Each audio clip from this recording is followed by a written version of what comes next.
Hi, I'm Siri and I do something with media. So I happen to have too many sketchbooks and they're piling up to the point of me fearing to be crushed by them. To avoid this fate of being absolutely smashed into the ground by the scribbles that I have vomited onto paper over these past years, I decided to finally digitize them and sort through them in an orderly fashion. And while I'm at it, I might as well record a tour of these pages. My sketchbooks are hardly filled in a chronological fashion, nor will you find many dates or signatures within. I treat my sketchbooks as actual brain dumps. I have a thought or idea, it needs to go onto paper. Furthermore, I often treat each page equal to a line of thought. This sketchbook is one of the few that I managed to fill in a fairly chronological fashion. I started it around May to June 2019, and I think I finished it around January 2020. The intensity of the rain slowly increases. Once the clouds release their contents, there seems to be no stop. Upon the realization that it has finally started to rain, the child puts on their coat and boots.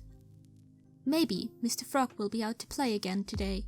As they step outside, little streams have started to manifest. Tiny pathways created by ants are now flooded. Snails seek shelter on leaves. Worms start to emerge. The world has been transformed into a multitude of waterways and a playground for adventure. Raincoat Boy is one of those characters who does not have an epic tale to tell if you look at it with the eyes of a grown-up. The story lies within the details and adventure of the mundane. These stories revolve around playing in the rain, in exploring the world as it becomes soaked in water and as it recovers from the storm. His design changes every time I draw him, but the basic concept is that he's a little boy dressed in bright colors, red, blue and yellow, usually a raincoat. I think at some point I'd like to illustrate a children's book or story with him.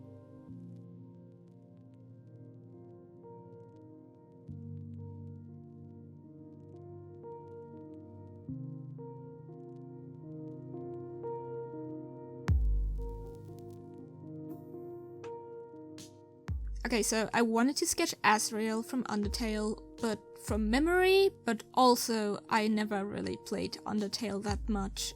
Well, as I was coloring, my brush was still kind of red from a drawing I had done before, and so I messed up and he ended up kinda bloody.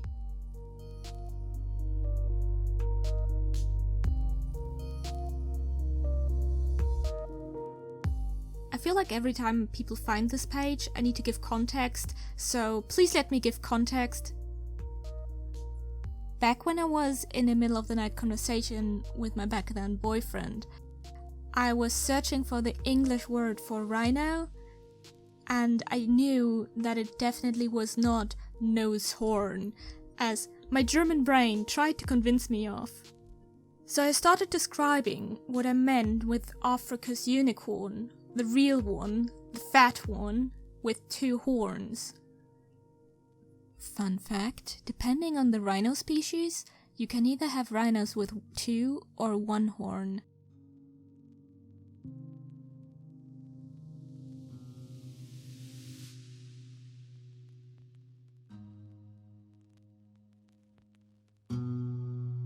To start off with, this sketchbook is actually really interesting for me personally, as it allows me to revisit a very early phase in conceptualizing my ideas for my animated short, which I did for my master's.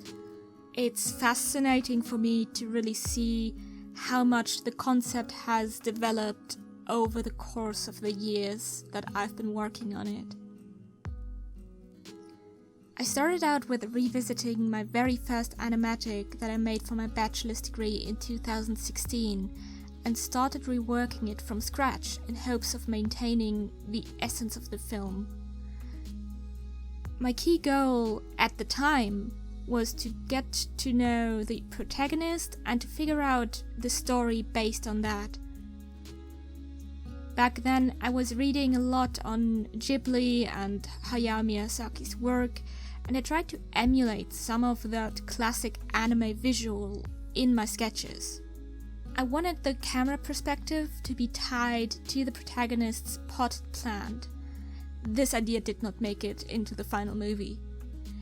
Back then, the film was still centered around the idea of having the action take place in a singular location, the protagonist's new flat, which he had just moved into. The plant was the protagonist's only trusted source of social interaction.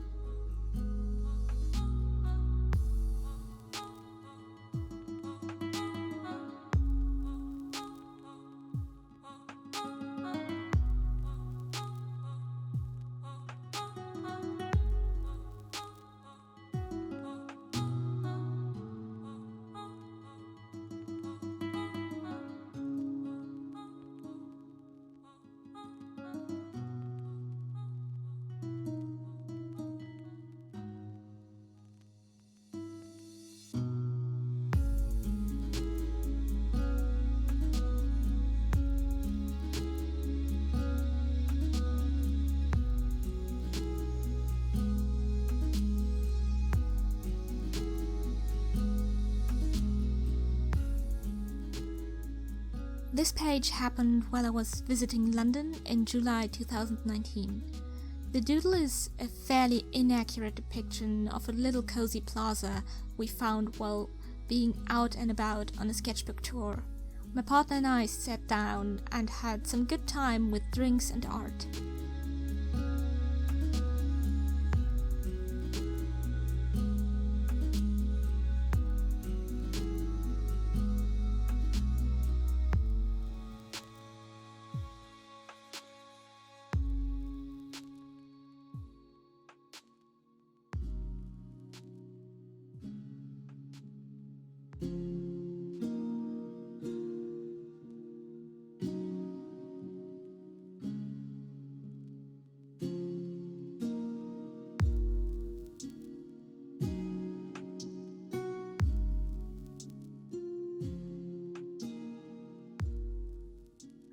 And these pages also show how we slowly transform the protagonist into his final form.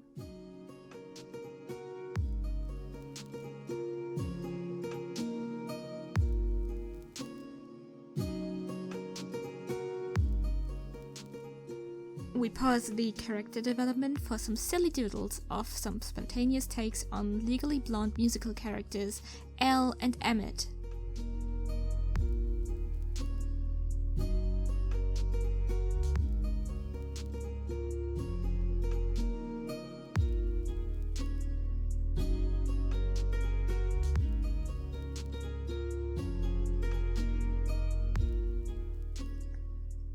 This is Aspel. They're a kid who really wants to learn magic and wizardry and slowly becomes a bit disillusioned with the workings of magic throughout the story. Generally speaking, they're a very happy and upbeat protagonist.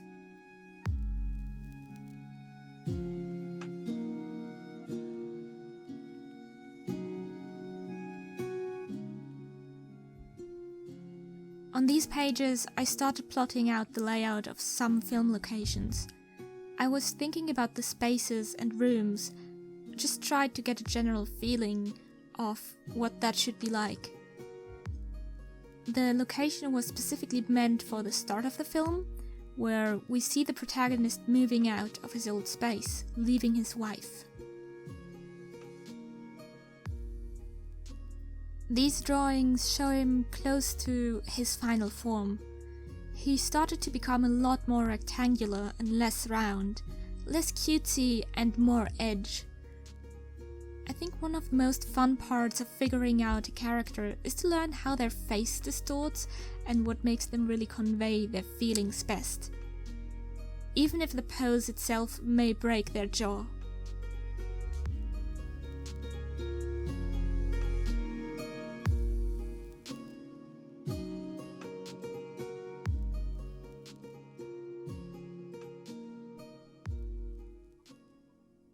just a car and a house front. But I think way more interesting are the notes about the film structure that follow.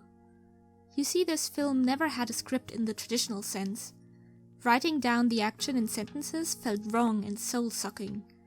Thus, whenever I had to write down the action, I ended up working with brackets, bullet points, and notes. Most times I would draw thumbnails and sketches. I labeled certain moments within the action that I definitely wanted and added in notes related to elements that needed to be part of those moments, be it emotions to convey, elements to include, or foreshadowing to remember for later. We end our story plot tour with a single phrase: "Plants don't have ears." I was concerned about the sound design of the movie and struggled to envision it for a long time. At that point, I was still telling myself that the movie would take place from the plant's point of view. So I thought, hey, sound doesn't really matter. The most important bit is that the visuals work. Plants don't have ears, so why worry about sound?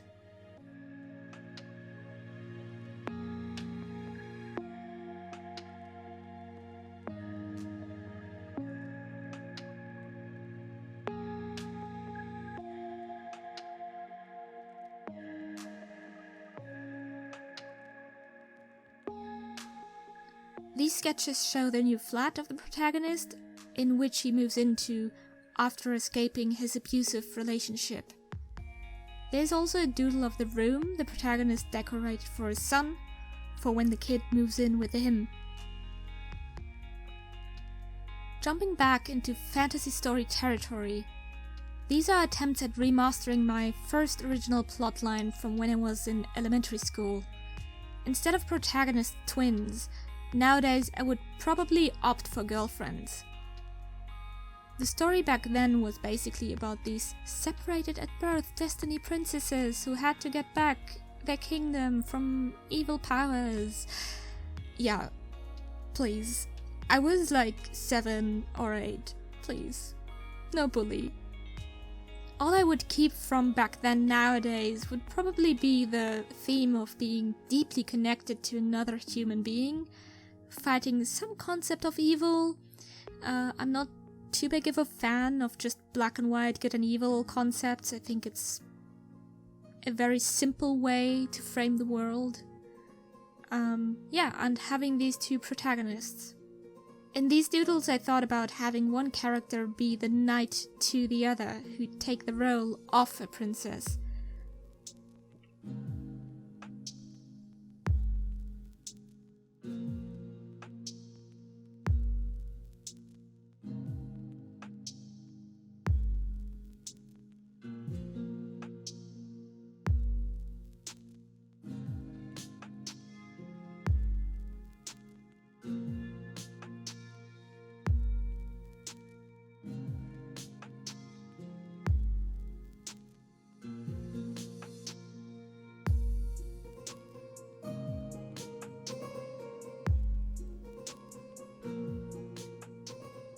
We're now approaching October 2019, and here's an updated page of me trying to plot out each important bit of my thesis film.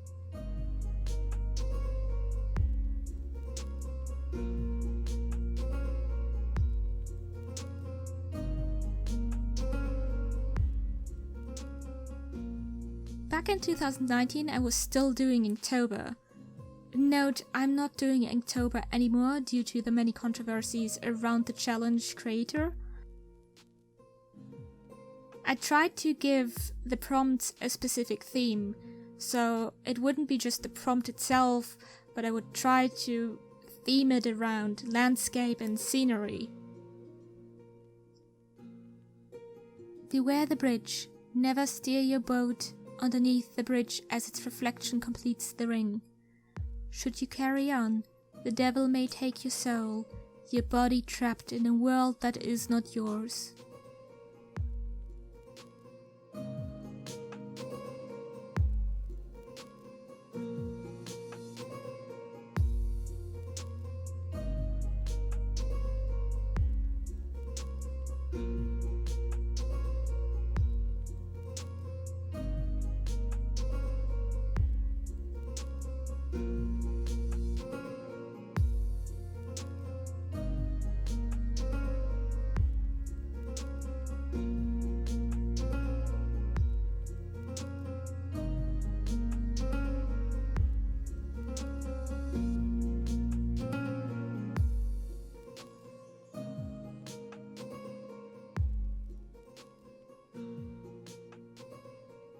The beast was supposed to be large, and yet able to hide in plain sight.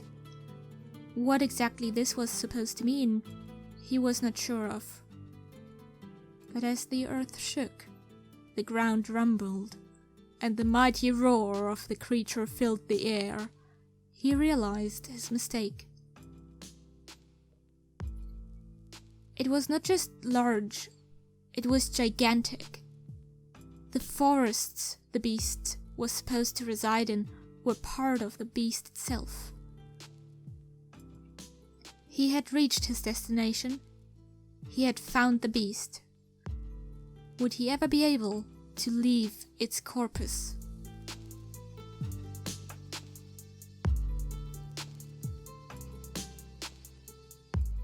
It was a long journey through forests, deserts, caves, and at very last, the swamp. He didn't think he'd make it at times, but trusting his own abilities and his intuition, he finally figured out how to reach the final location, the magic isles in the sky. As the swamp's bubble allowed him to rise higher and higher, he worried about the consequences. What if it popped? What if he fell down only a few meters before his goal? His wings would not be strong enough to prevent him from plummeting to the ground. As he broke through the clouds, the islands showed themselves. Glowing crystal rocks on top, sharp edges underneath.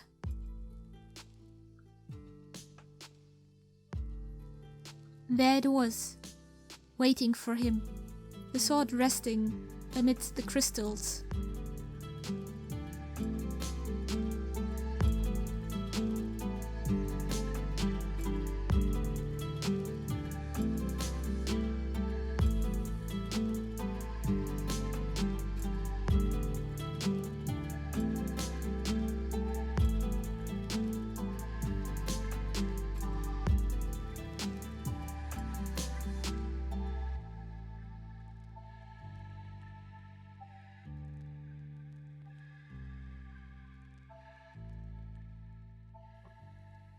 When people ask me about my job, the temptation to say something with media is huge. It's easier than actually explaining, but it also comes at the expense of people still not knowing what I do, and it also sounds like I am downplaying my job and skill. I try not to do that anymore in a professional setting. I do think it's funny for YouTube. Thank you for sticking around until the end. I tried to weave in these short narratives to make the entire tour a bit more interesting. It would be nice to know what you think of that. Either way, I wish you a lovely day and see you soon.